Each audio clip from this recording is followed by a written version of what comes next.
আসসালামু আলাইকুম। ফসল হয় নাই, লাল হয়ে গেছে। লাল হয়ে গেছে যে, সমস্যা কি এটার? এই দেখেন না, এই সব ছিঁড়ে ছিঁড়ে ফালা দিতে হয়। এটার ওষুধ নাই? ওষুধ ব্যবহার করার নাই? সব ফুটা। এই রোগের ওষুধ নাই, ওষুধ নাই না? এখনো কেউ বার করতে পারে না এই রোগের ওষুধ। আচ্ছা আচ্ছা আচ্ছা, প্রিয় দর্শক দেখতেছেন ফসলের উনি। মানে সয়ে সাদা হয়ে যায়। তাই নাকি? সিম সাদা হয়ে যায়। খেতে এমনি তো মোটামুটি ভালো হয়েছে না? সব খেতে এরকম হয়ে গেছে। ইস, দেখেন দুঃখজনক বিষয় আসলে। বেচারা অনেক পরিশ্রম এটার করছে। ওষুধ পাই নাই, ওষুধ পান এখানে নাই না? আসে নাই। কোনো কৃষি অফিসারকে দেখাইছিলেন? হ্যাঁ, দেখাচ্ছি, অনেকে দেখাচ্ছি। এই দেখাচ্ছেন না? সিম দেখছেন, এই ফুল করে। এটাতে কি পোক আছে? প্রিয় দর্শক দেখুন, ওনার অনেক কষ্ট হয়েছে, খেতে বরকটি করতে ক্ষেত। অনেক কষ্ট হয়েছে। কষ্ট হয়েছে। কষ্ট পরিমাণ তো সিম তেমন হয় নাই না? ফসল হয় নাই। হয় নাই না? এই ফসল কিভাবে হইলে আর একটু বেশি হইতো? ওষুধের কারণে কি সমস্যা? ওষুধের সমস্যা না? দেখেন না, সিম কম। ও আচ্ছা আচ্ছা, বীজ ভালো পড়ে নাই না? রোগের শেষ নাই এই ক্ষেতে, এগুলো এইসব ক্ষেতে রোগ, অনেক রোগ আছে। ও আচ্ছা আচ্ছা আচ্ছা। এতে আবার আপনি এই হুলেতে আছে, এই দেখেন এখানে দেখা যাইতে আছে ফুক, দেখা যায় ছোট ছোট। এটা কি? এটা ফোকটার নাম কি? কতগুলা ফুল, একটা ফুলে কতগুলা ফুল দেখা যায়। তারপরে এটার নাম বলা হয় গুনগুনা, গুনগুনি বলা হয় না? না, তারপরে আবার লেদা আছে, লেদাও আছে। আচ্ছা এগুলা আচ্ছা। আমরা ফুল কলি ফালাই দেয়। তা আপনার ডাক্তার থেকে ওষুধ আনার সময় বলেন নাই? জি, ডাক্তার থেকে ওষুধের কথা বলেন?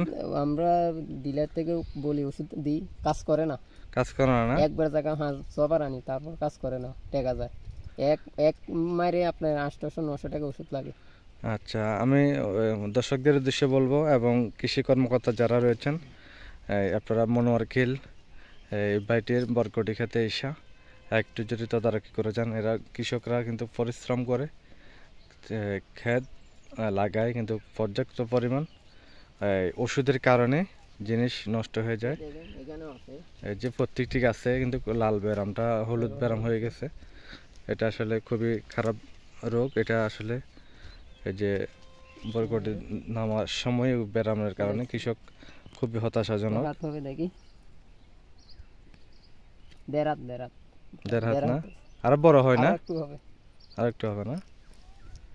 যাই হোক, প্রিয় দর্শক, আপনারা দেখবেন ওনার কাছ থেকে যদি কোনো সিম লাগে আপনারা নিতে পারবেন একদম কম রেটে।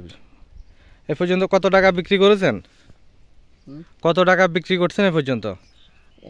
কেজি? হ্যাঁ, কেজি তো পরশুদিন নিয়েছি আপনার 40 করে গেছে, এর আগে আবার 52 করে বেচছি। একদিন রেট আপনার এ পর্যন্ত খেতে কয় টাকা বিক্রি হয়েছে টোটাল? কয় টাকা বিক্রি হয়েছে পর্যন্ত? আমি বেশি বেশি না, নতুন ক্ষেত তো, প্রথম সর্বোচ্চ 2500 টাকা বেশি। 2500 টাকা বিক্রি করছেন না? আপনার কত লাস্ট পর্যন্ত, কত পর্যন্ত আশা করা যায়? লাস্ট যদি আল্লাহ একটু আগে, তাহলে শেষ পর্যন্ত 20-25 বেচা যাবে। 20-25 বেচা যাবে না? যদি আরেকটু ওষুধ টষুধ ভালো। যাক, প্রিয় দর্শক শুনছেন, আপনারা যদি খেত করতে চান কেউ, আচ্ছা আচ্ছা, এদের পরে অবশ্যই দাম একটু বাড়বে। এখন রোজার কারণে হয়তো অনেকে সিম তরকারিগুলো নিচ্ছে না। তো এই কৃষি কর্মকর্তাদের কাছে অনুরোধ করব, এই যে বরকটি ক্ষেত্রে যে সমস্ত ব্যারামগুলোর কারণে আসলে কৃষকরা লোকসান খাচ্ছে, আপনারা সরজমিনে একটু আইসা যদি তদন্ত করে যান, তাহলে ইনশাল্লাহ চাষিরা পর্যাপ্ত পরিমাণ আপনাদেরকে দেশের ফসল দিতে পারবে। দ্রব্যমূল্য দাম কমতে পারে। যেন চাষারা যদি ক্ষেত খামার করে তাহলে দ্রব্যমূল্যর দাম কমবে। এই যে উনি কতগুলা ক্ষেত করেছেন, আসলে প্রত্যেকটি গাছে দেখলাম ব্যারাম, ওই যে ফুল করার নামতেছে। যে সুন্দর সিম দেখানোর চেষ্টা করতেছে আপনাদেরকে, নামতেছে। ইনশাল্লাহ সবাই কৃষিকাজে একটু মনোযোগী হবেন। কৃষি আসলে সবচেয়ে ওনার কৃষকরা উনি যেটা বলেছেন, ওনার গাছে পর্যাপ্ত পরিমাণ ওষুধ না পাওয়ার কারণে ফসল লস হওয়ার সম্ভাবনা বেশি বলতেছেন। তো প্রিয় দর্শক, সবাই ভিডিওটি দেখবেন। আজকের মতো এই ভিডিওটি এখানে শেষ করলাম। আবারও নতুন কোনো কৃষকের কাছে যেয়ে আমরা কৃষকদের মনের কথা জানবো। সবাই ভালো থাকেন, সুস্থ থাকেন।